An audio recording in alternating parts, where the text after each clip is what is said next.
It's been a couple days, and I'm gonna break this apart and really talk about it from that standpoint because I think there's a reality where we have to separate the dispute between the women's national team and the CSA, and indirectly, really just the CSB, with the SheBelieves Cup, even though they do impact each other a little bit.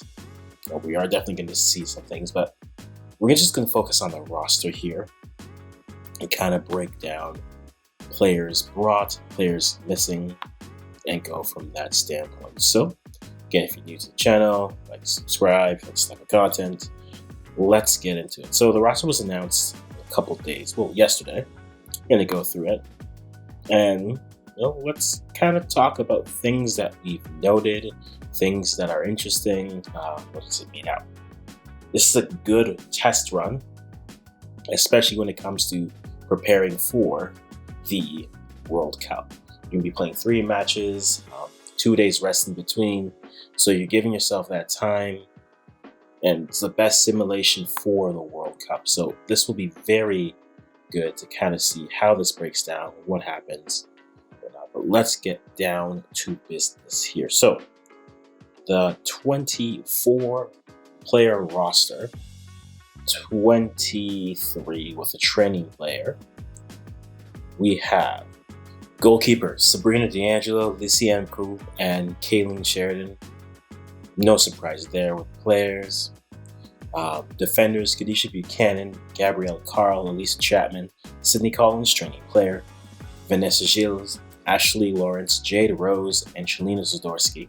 Now, Rose is listed as a fullback, even though she has primarily played as a center back with the program.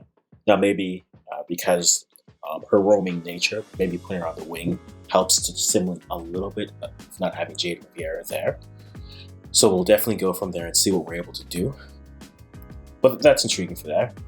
Midfield, Simi Awujo, Jessie Fleming, Julia Grosso, Quinn, Sophie Schmidt, and Christine Sinclair. I know there's a lot to call. No Jess Pickett. That's an interesting choice, especially when you know you don't have Desiree Scott here. You want to take a look at it. I still had Simi making the team in that case, so that is interesting and intriguing to see. I think Simi is closer to being on the final listing than not. It's going to come down to what FIFA allows from a number standpoint. I know it's probably still going to be at 24-ish, which means you're going to be swapping some players in and out. On defense, it might end up being, also we didn't mention on defense, no BSG.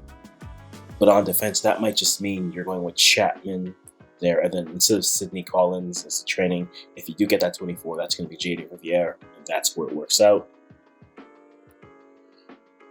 Forwards, Janine Becky, Jenna Hellstrom, another late bloomer, just like Chloe Lacasse, Jordan Heidema, Clarissa Laracy, Adriana Leon, and Evelyn Vienne. I think the back end of this, Hellstrom, this is maybe her last opportunity to really make an impression.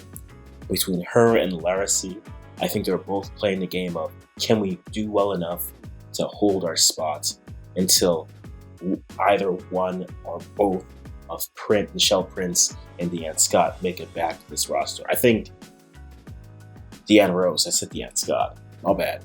I think Deanne Rose has the better shot in terms of the timeline of the injuries of making it back. But that means one of those, either Hellstrom or Laracy, goes down.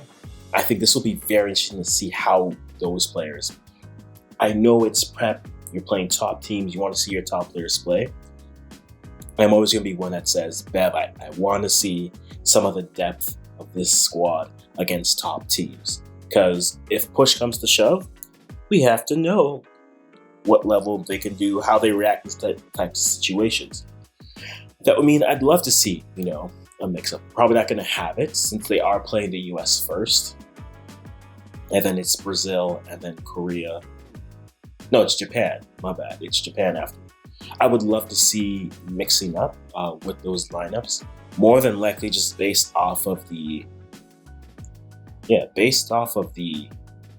roster you have. This is where it gets interesting. When you look at the profiles in the midfield, Quinn's your only semi-defensive one. I mean, Quinn is your 6. So if they're the only one there, Schmidt really is more of an 8. Sinclair in their years is more of a 10.